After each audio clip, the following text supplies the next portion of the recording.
Әлем тарихындағы ең қысқа соғыс. Ангола-Занзибар соғысы 1896 жылы 27 тамызда Ұлыбритания мен Занзибар сұлтандығы арасында болды. Ол небәрі 38 минутқа созылып, әлемдегі ең қысқа соғыс ретінде енді. Бұл соғыс Гиннестің рекордтар кітабына енген. Ол таңертең сағат 9:00-де басталып, тура 38 минутқа созылды.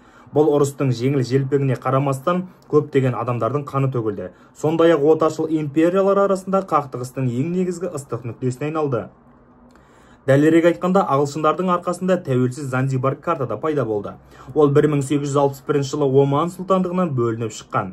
Занзибар губернаторы және Оман ханзадасы Мәджид ибн Саид Оман сұлтандығының тағы үшін күресте ағасы Тувайниге жеңіліп, әкесінің сұлтандығын ала алмағандықтан, ол патшайым Викториямен бірге өзіне сұлтандық құруға шешім қабылдайды. Олар Занзибарға ресми ағылшын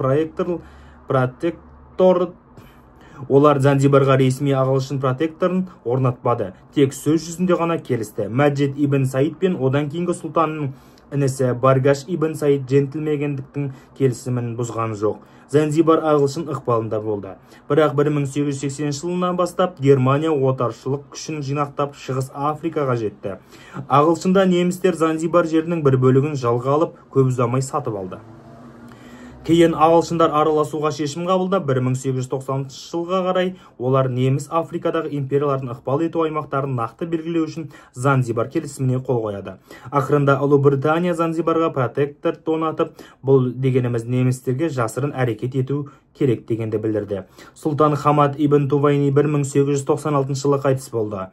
Тақ үшін таласқа оның немере ағалары Хамуд ибн Махмуд пен Халид ибн Баргаш түсті.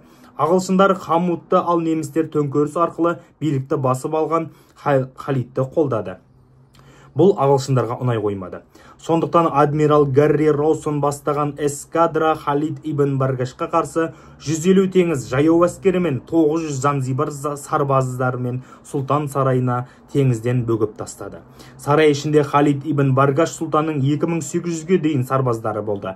27 тамыз күні сағат 9:00-ге дейін сұлтан Халид ибн Баргашқа қаруын тастап, сұлтан Хамуд ибн Махмудке тақты босатуды бұйырды. Бір сағат бұрын сұлтанның бірнеше елшісі келіссөз үстеліне отыру туралы ұсыныспен ағылшын бас штабына келді. Бірақ оларға келіссөздер толық капитуляция болғандықтан ғана мүмкін екені айтылды. Сұлтан ағылшындардың оқ ататына толық сенбеді. Тура сағат 9:00-де атыңдар деген бұйрық берілді. Қатты жарылғыш снарядтар Занзибар бекіністерін тасталған етті. Оларға пулемет пен зеңбіректер қосылды. Ағылшынның Сент Джордж крейсі жалғыз ғана Занзибардың Глазго атты кемесін батырып жіберді. Арада біраз уақыттан соң сұлтан сарайды қирандыға айналды.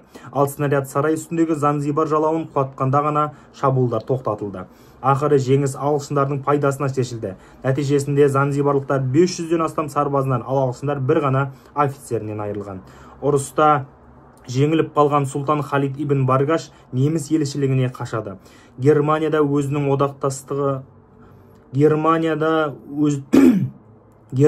өзінің одақтасын тастаған жоқ. Бөлікші сұлтанды Танзиядағы неміс колонияларына жіберу үшін тұтас бір арнайы операция ұйымдастырылды. Ол 1916 жылына дейін бірінші дүниежүзілік соғыс майдандарының бірі Шығыс Африка арқылы өткенге дейін тыныштықта өмір сүрді. Ағылшындар Танзияны басып алғанда сұлтан Халид ибн Баргашты қолға түсірді. Ол Әулие аралына жер аударылып, артынша 1927 жылы Кенияда қайтыс болды. Ұлыбританияға адал болған сұлтандар 1963 жылға дейін Занзибарды билеген. Олар екінші дүниежүзілік соғыста да шайқасты. Тәуелсіздік жариялағаннан бір жыл өткен соң 1964 жылы әулет құтылады. Занзибар алдымен республика болып, содан кейін бейбіт жолмен жаңадан құрылған